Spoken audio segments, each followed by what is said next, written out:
Tell me what it was like in Mosul, in Iraq. In Mosul, well, we all went as a family, our band of sisters, Colonel Vignon, who's here today for the Rhode Island Honor Flight, Michelle Diamond. She was the captain at the time, she was a major, just made Rhode Island Veteran of the Year. It was tough. I've been in the Army for like almost 27 years, and at the time, I didn't know what it was like to go to war. I have a brother-in-law who was in Vietnam. I have a father who was a World War II veteran, Silver Star, Purple Heart, who told me, didn't want me to go in the military. Instead, I went in the Peace Corps, joined the military at 33. And then my father-in-law, the famous George Luz, one of the Band of Brothers. So I come from a big family of military people, but if I didn't have my brothers and sisters with me, I don't know how I could have done it. I was the public health nurse, community health nurse in Iraq.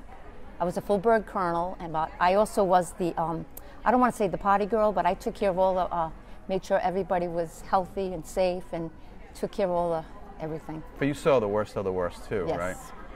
How do you get through a day like that, knowing what you see? I think because you have your band of sisters with you, and going to Arlington today, we lost Christine Ortiz. She's buried in Arlington Cemetery. She was the first American nurse on our watch. She died in Baghdad. I was awarded a Bronze Star, not for bravery, and Christine, she actually, the real heroes are the ones that didn't come back. It's great. George Farrell is the most wonderful people, and the fire, all you guys, we love Channel 12, by the way. I love Channel 12. But the real heroes are the ones who didn't come back like Christine. And it was really emotional for me to be in Arlington Cemetery today. And knock on the door, like Holly Charette's family and what they received. I saw Holly's Heartbreaking. parents at the ceremony this morning.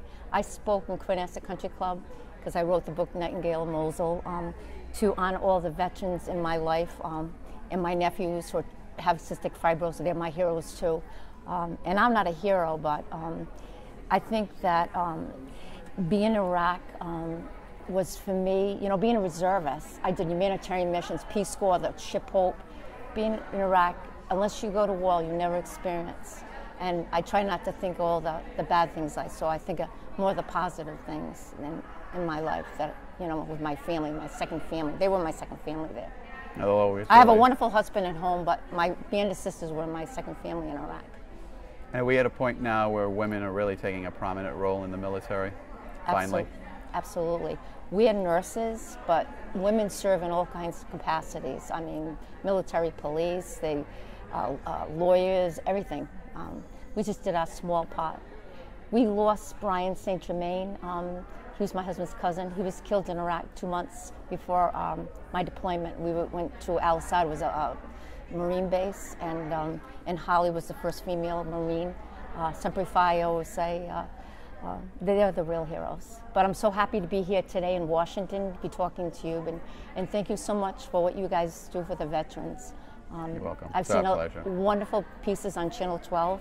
I've been watching, I'm almost going to be 69 in May. I've been watching you guys for years, and thank you for all you do for us. Thank you for your service. Thank you. I appreciate it.